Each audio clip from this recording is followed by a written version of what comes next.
I hope you're doing well this week. Our service on Sunday is from the Good Samaritan and is a ending sermon in a little series on faith. I've called this Faith and Works.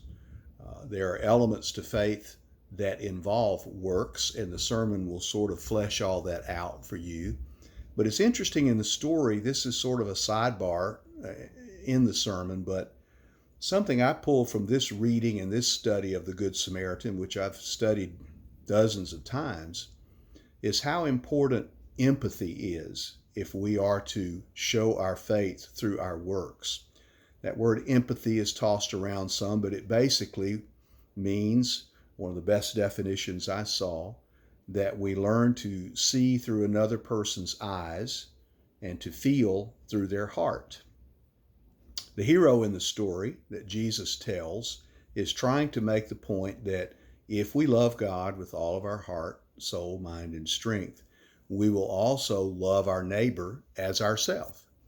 And so in the story, the hero stops and sees a need. The need to him touches him. This person is lying beaten and bruised and harmed on the street and needs help. It's an obvious need. It's one that jumps out at him, and his compassion and his empathy, the ability to feel that person's pain, allows him to help. Jesus says to the religious leaders, "Who do you think is the neighbor in this story?" Well, it's a children's sermon, and they know that the hero in the story is the one that stops to help. I think this week for us, as you prepare in that Luke 15 passage, the Good Samaritan story, think about those opportunities that you and I have to offer help and empathy to those in need, to really see and feel their pain and not pass them by. For me, that doesn't always leap at me like someone who's been beaten by robbers in front of me as I pass them. Certainly, I would want to be one that would help there, and Jesus would certainly applaud that. But for me, there are more subtle things that I have to pay attention to be able to provide the help and empathy that I think Jesus would be pleased with. And part of that is, frankly, my listening ear.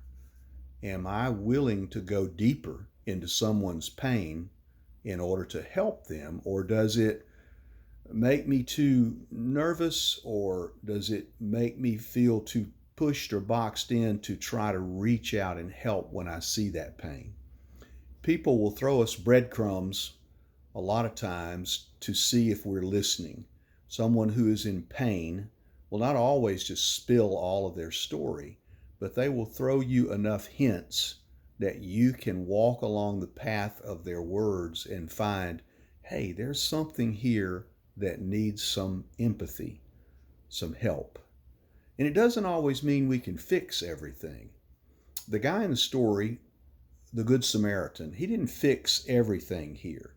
The world didn't completely change because this hero that Jesus describes stopped and helped a bruised and battered man. It changed that man's world, and he did some little things like putting him up for rest and helping him get medical help that could change his life greatly. But he went on his way, the other man went on his way. It's not always dramatic, and it's not always anything that we do necessarily that fixes things.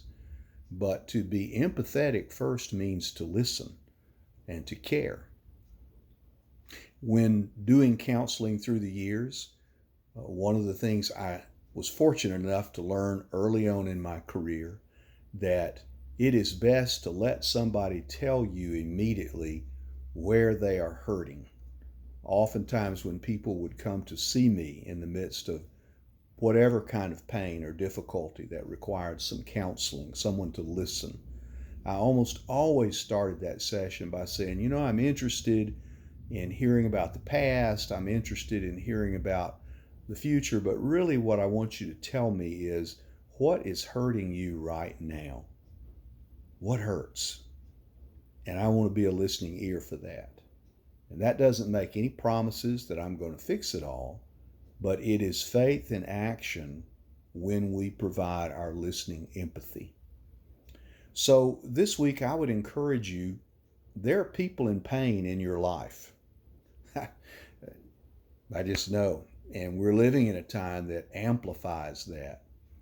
It's easy to just sort of shrug and hope things get better, or to give them a lot of Pollyanna sorts of things. Oh, buck up. Things are always brighter today and things will get better. And that's helpful to a point.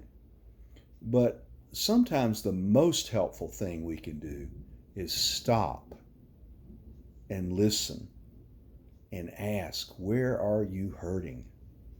And let them tell us. It's risky. We have to hear a lot of deep stuff sometimes, but it's the best way to show our faith at times, to have an empathetic concern for someone in our path. I hope you listen to the sermon on Sunday.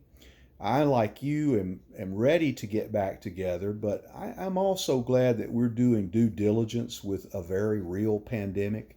So we'll be continuing to monitor and make progress in gatherings. They will probably be slow as people still try to become comfortable with getting together physically.